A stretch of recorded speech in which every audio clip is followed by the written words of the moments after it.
Marsha Q has returned and I actually have a special video that I'm doing today. It's going to be a series. So what this is going to be is about my piercings. I did get dimple piercings, so I'm going to just talk about my experience because I didn't see very much of it on YouTube about people talking just about the experience of getting their dimples done. So here we go. So first, I got these about 11 days ago, and I have a little cheat sheet of 10 things we're going to talk about today. So when I got them, I took a muscle relaxer because I'm a wuss and I didn't want to have to go through all that pain. So I definitely took a muscle relaxer. It did dull the pain, which was great. It dulled the pain. Like once I got the piercing, I went to my sister's house afterwards and hung out there for a couple hours. I knocked out. I had ice, so I had ice at the piercing shop so I could put it in my mouth to help with the swelling the moment it was over. And then I went home, I went to her house, knocked out for a few hours, and I got hungry, so we got some lo mein because I knew I needed something soft to eat. Trust me, that took forever to eat. It is a pain in the ass to eat these things. So here's the first thing you have to remember. Get food ahead of time at your house. And think about it has to be soft. It has to be easy to chew because you don't want to exacerbate these or move them around too much because it just hurts even more when you move them too much. You don't want to bite into it, so you don't want anything you have to chew too hard. So you want everything to be relatively soft, like lo mein or noodles or eggs or anything soft. So you may end up eating a lot of crap like me for the first like 2 weeks. So there you go. And then another thing you have to remember is that every time you eat, you have to wash your mouth out. So Listerine mouthwash with no alcohol. I did the one with alcohol because I like that burning sensation. To me, it just cleans everything out and makes sure there's nothing stuck anywhere, no food, kills bacteria. I like that, and I've used it for all of my piercings. I've had piercings here and like 2 in my mouth. I've had the the vertical labret, the one labret under here. I've had my nose. I've had a Maryland. So any of my mouth piercings, I just like it that way. It helps to me, it just helps my mouth feel better. So I do use the one with alcohol. But anytime I eat, I clean out my mouth. So that's just something my piercer said, and I think you should probably do as well. I'm looking at my little notes here to make sure I get them all. Okay, so many people have said these are pain in the ass piercings, and they're pain in the ass piercings for several reasons. One, these things crust like a bitch. I mean, every day, at least twice a day, I have to wipe off the crust. So I get that wound wash and I get a cotton ball and I wipe off the crust on the outside of my piercing, and then I get a Q-tip to get the crust that's further down right here because it'll crust around the edges. So you just have to watch that twice a day. You're going to have to do that. Secondly, these things hurt like a mother for those first 9-10 days. Man, you want to rip them out because they hurt. You don't have to be doing anything. You could just be sitting still and they'll still hurt. So Advil, very much your best friend for those first 9 days, 9-10 days. And look, I am not proud of this, but I was drinking honey whiskey and ice cream because the cold helped my mouth feel better and the whiskey numbed it so I didn't feel anything. So yeah, I was in a lot of pain those first couple of days. Also, my face, I already have fat cheeks. My face swole up so much. Everybody could tell, oh wow, your face is swollen because right here, even fatter. I couldn't smile. I couldn't laugh. Everything hurt.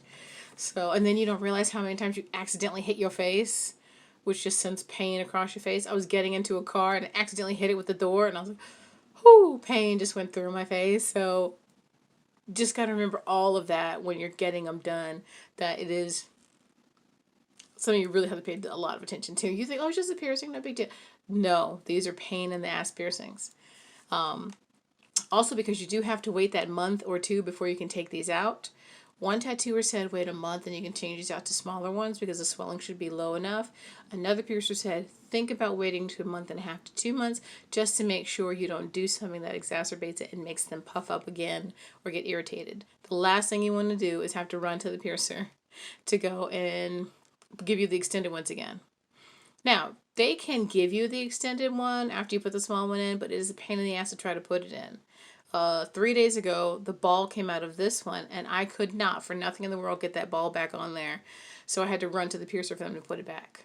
So that's another thing to look out for. I would say, even though my piercer told me I didn't have to tighten them, I would say every evening after you've eaten, after the day is over, put some gloves on, make sure your hands are clean, and then just try to tighten it as much as you can, because that's the last thing you want to do is wake up and it's out, because you'll be mad if you have to get it re-pierced because it's going to close up super fast. Or two, you're missing a ball and have to go run to a piercer first thing in the morning, which they're probably not going to be open until about 11 or 12. So that's not something you want to have to do. Let me see. What else on here that I want to make sure I get? You know I'm blind, so what else? Eating, hitting them, time frame, cleaning, mouthwash. Wow, I've gotten so much of this already. Crusting, leaking. I did say that. I did mention the pain. Advil is your best friend if I didn't say so already. Advil, Advil, Advil. It helps so much with your swelling. So definitely make sure to have your Advil. What else was I going to say about these? I think that's pretty much it on the pros. Like, mine are, I don't know if they're uneven because they're still swollen, but when they're not as swollen, they're still slightly swollen. I'll see if they're even. I can't really tell. And plus, I'm blind anyway, so, you know. This one has not bothered me as much as that one, so you may have that where one hurts way more than the other one. Don't panic. It just may happen. Sometimes it doesn't like the placement. So, sometimes they say there's like weird green stuff that comes out. I've not had that problem, but I don't know if that's for people who are not taking care of their piercings or we let food get in there or whatever. So far mine have been pretty normal, just the normal crust coming out and whatever liquid that feels like the crusts around the ring. That's the normal thing that has happened so far. So far so good. What I do plan to do is do another video when I'm a month out so you can see how they look. And then when I change out the piercings, which may be between a month and a half to 2 months, I'll show you the shorter ones. And then I'll just do it monthly. I don't know if I'll be able to tell when they're completely healed, but hopefully I will be able to, and I can let you guys know about that as well. So this was just a quick video. It should be about maybe less than 10 minutes to let you guys know about my experience with piercing, with dimple piercings anyway. And I think I'm definitely going to do another video, just a short one, which is not part of the series, because I'm getting a BTS tattoo, and I'm having my consultation next Sunday, so I'm super excited about that. And then I may show you, I may make that a little mid-series, like a different one.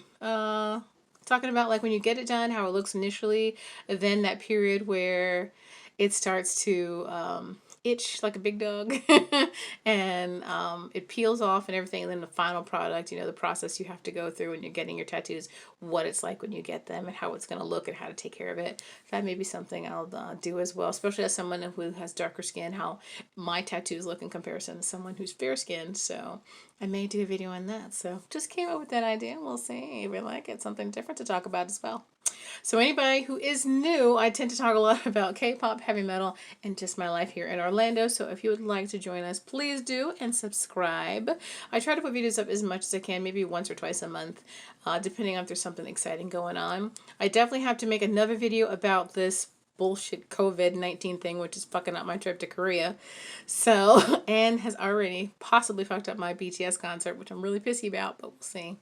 So, yeah, I definitely have some videos to do. So there's drama already with this trip to Korea. I will tell you guys all about it probably in my next video, which I'll do in a couple of days. And I'm sure you noticed my hair color. You know, I've changed it again. So, and next month it'll be another color. I'm not sure what I want to do just yet. So, I'm sure you observant people, my 70 followers, thank you so much. You always notice everything, so I'm sure you guys will comment on it. So, again, thank you for watching. And if you want to subscribe, please do. That's it for me today. Love you guys. Marshas out. Bye-bye.